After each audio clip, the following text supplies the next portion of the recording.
Right, okay, we've got to take the brake calipers off because we need more clearance. So if you come in and have a look, I will show you where the bolts are. And if you want to know how to do it properly, it's on the service DVD. 2 bolts there, because we're going to do it without breaking into the hydraulic circuit. So you've got 2 bolts there that hold the bracket that keeps the flexible hose still.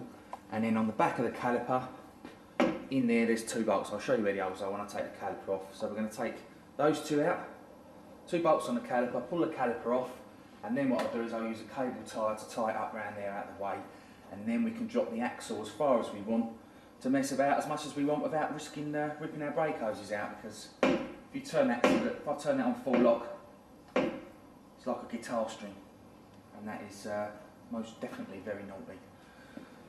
Right, okay, I'll be back in I'll bolt that up, I'll whip the caliper off both sides, and then I'll show you the other little component that is stopping the axle from just falling all the way down and giving us all the room we want. So I'll be back in a second. Right, okay, the calipers are off both sides. If you weren't using spring relocation cones, then you'd probably get away with sticking your spring in and your shock in without doing it. But as this is a comprehensive DVD, we're going to cover the lot and show you what different options we've got, and this is we're going to fit the twin shock mounts as well. So this is the first one, bolted up, good looking bit of kit, and now that just probably could lean on it and stress it enough to put the springs in, but that's not the way to do it. So what's stopping the axle from going down any further at the moment is the panhard rod, which is the first set of poly bushes we're going to stick in. Oh, I'm forgetting what I'm saying for a minute. First set of poly bushes we're going to stick in. So we lift it up so we can get right underneath and cover that next. Let's go.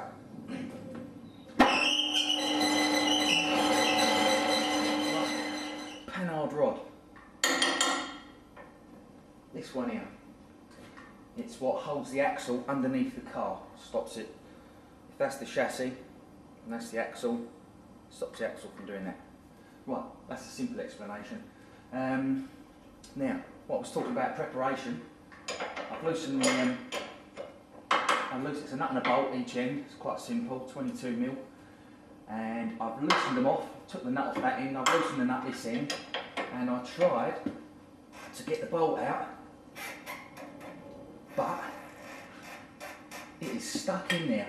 That bolt goes through a metal sleeve in the bush, and if it's rusted in there, it might as well be welded in there, you'll never get it out. So I didn't actually get a new bolt for it, got all the new poly bushes, all the nice new stuff to go in, but I didn't get a bolt, so we'll come back and film that. But the other side, come have a look. The other side has come out nicely. There's a nut on the back, it's 22mm, but it's not coming out, so I've got a smaller spanner, one that will fit under the head, and I'm just using it as a lever. Twist and pull. Right, lovely. Now we don't need to take both ends out to there we go. Oh. Put it down and you can see the sleeve. See the sleeve there? That is absolute nightmare if that is rusted to the bolt. So what we're going to do with that one is use the grinder and the 1mm disc.